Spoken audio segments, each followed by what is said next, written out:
നമസ്തേ പ്രിയമുള്ള പ്രേക്ഷകരെ, നാം ഇവിടെ ചർച്ച ചെയ്യുന്നു ചാരവശാൽ ശുക്രൻ തൻ്റെ ഉച്ചക്ഷേത്രമായ മീനത്തിൽ നിന്നും മേടത്തിലേക്ക് സഞ്ചരിച്ചുകൊണ്ടിരിക്കുന്നു.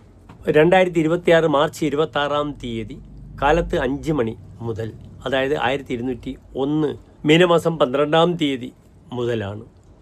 25 ദിനങ്ങൾ മാത്രമാണ് മേടൻ രാശിയിൽ ശുക്രൻ നിൽക്കുന്നത്. ഈ 25 ദിനക്കാലം എപ്രകാരം ശുഭാശുഭ ഫലങ്ങളെ ശുക്രൻ പ്രദാനം ചെയ്യുന്നു മേടം മുതൽ മീനം വരെയുള്ള 12 രാശിക്കാർക്കും എന്ന ചർച്ചയാണ് നാം ഇവിടെ ചെയ്യുന്നത്. തൻ്റെ ഉച്ചക്ഷേത്രത്തിൽ ശുക്രൻ വളരെ നല്ല ഫലങ്ങൾ ചെയ്തിരിക്കാം.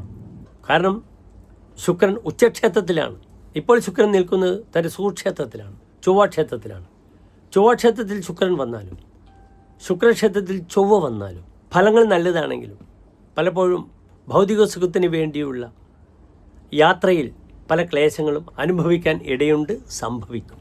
മേടത്തിലെ ശുക്രൻ്റെ ആശ്രയഫലം പറഞ്ഞിരിക്കുന്നത് പരയുവതിരഥ തദർത്ഥവാദേഹി ഹൃദവിഭവ കുലവാംസന കുജക്ഷ എന്നാണ്. പരയുവതിയിൽ താല്പര്യമുണ്ടാവുക, അതിനുവേണ്ടി തൻ്റെ വിലപ്പെട്ട പേരും പ്രശസ്തിയും ധനവും നശിച്ചു പോവുക, കുലത്തിനെ പറയിപ്പിക്കുക എന്ന ഒരു വിഷയമാണ് മേടത്തിലെ ശുക്രന് വരുന്നത്. അതിനാൽ പലപ്പോഴും ഈ മേടത്തിലെ ശുക്രനെ വളരെ ശ്രദ്ധിക്കണം. സ്ത്രീ വിഷയത്തിൽ അപഖ്യാതിയും ധനനഷ്ടങ്ങളും ഒക്കെ ഉണ്ടാകാം. അനാവശ്യമായ പൊങ്ങച്ചങ്ങളും ഒക്കെ കാട്ടി ധനനഷ്ടങ്ങളും സംഭവിക്കാം. മേടം മുതൽ മീനൻ രാശി വരെയുള്ള 12 രാശിക്കാരുടെയും ശുഭാശുഭ ഫലങ്ങൾ നാം ചർച്ച ചെയ്യുകയാണ്.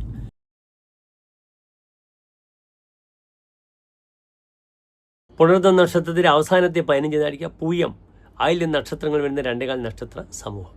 ഇവിടെ കർക്കിടക രാശിക്കാർക്ക് ശുക്രൻ നിൽക്കുന്നത് നല്ല ഭാവത്തിലാണ്, 10ാം ഭാവത്തിലാണ്.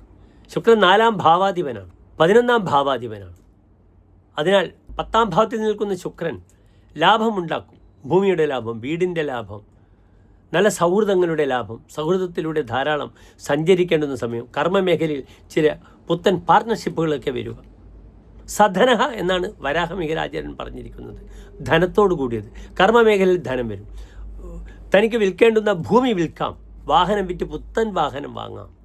പക്ഷേ അധികം ഭ്രമം പാടില്ല എന്ന് ചമത്കാര ചിന്താമണിയിൽ പറഞ്ഞിരിക്കുന്നു. ഭൃഗു കർമ്മകോ ഗോത്രവീര്യം രുണദ്ധി കർമ്മക കർമ്മേ ഗച്ഛതി കർമ്മക.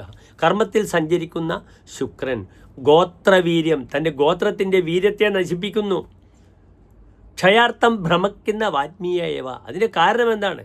തൻ്റെ ഭ്രമമാണ്, ഭൗതിക സുഖത്തോടുള്ളൊരു ആസക്തി വരിക. അതിനാൽ വാഹനം വാങ്ങുമ്പോൾ പലപ്പോഴും വില കൂടിയ വാഹനങ്ങൾ വാങ്ങുക, മറ്റുള്ളവർക്ക് കാണിക്കാൻ വേണ്ടി പലതും കാണിക്കുക, വീട് അനാവശ്യമായി ലോൺ എടുത്തിട്ട് തനിക്ക് താങ്ങാൻ പറ്റാത്ത രീതിയിൽ എന്തുണ്ടാക്കുക, വീടുണ്ടാക്കുക. ഈ വക തീരുമാനങ്ങളൊക്കെ വലിയ പ്ലാനുകൾ വരക്കുക. അതിനാൽ ബജറ്റ് ഫ്രണ്ട്ലി ആയിട്ട്, ഇക്കോ ഫ്രണ്ട്ലി ആയിട്ടെല്ലാം തീരുമാനിക്കുക, എന്നിട്ട് കാര്യങ്ങൾ നീക്കുന്നതാണ് നല്ലത്. കർമ്മമേഖലയിൽ പലപ്പോഴും പുതിയ സുഹൃത്തുക്കളുണ്ടാവും, പെൺ സുഹൃത്തുക്കൾ ഉണ്ടാക്കും. തുലാമാനതോ ഹാടകം വിപ്രവൃത്യ ജന ആഡംബരേഹി പ്രത്യഹം വാ വിവാദാത്. ഇവിടെ വക്കീലന്മാർക്കൊക്കെ വിവാദത്തിലൂടെ ധാരാളം കാശ് കിട്ടും.